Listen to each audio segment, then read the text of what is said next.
குற்றால அருவியில் வெள்ளத்தில் அடித்து வரப்பட்ட மலைப்பாம்பு, அதிர்ச்சி அடைந்த சுற்றுலா பயணிகள்.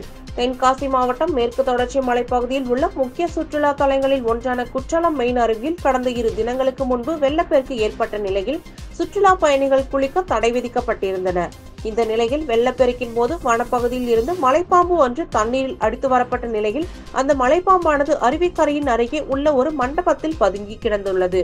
இந்த நிலையில் இன்று சுற்றுலா பயணிகள் வழக்கம் போல் அருவியில் குளித்துக் கொண்டிருந்த நிலையில் சுற்றுலா பயணி ஒருவர் மண்டபத்தின் அருகே மலைப்பாம்பு கிடைப்பதை பார்த்து அதிர்ச்சி அடைந்து உடனே சக சுற்றுலா பயணிகளிடம் இது குறித்து தெரிவித்துள்ளார்.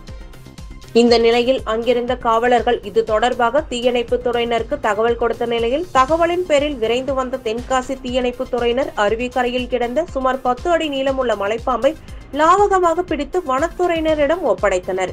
வனத்துறையினர் அந்த மலைப்பாம்பை குற்றால அருவிக்கு மேல் பகுதியில் உள்ள அடர்வன பகுதியில் கொண்டு விட்டனர். குறிப்பாக சுற்றுலா தலமான குற்றாலம் மெயின் அருவி அருகே மலைப்பாம்பு பிடிக்கப்பட்ட சம்பவம் சுற்றுலா பயணிகளிடையே அச்சத்தை ஏற்படுத்தியுள்ளது என்பது குறிப்பிடத்தக்கது.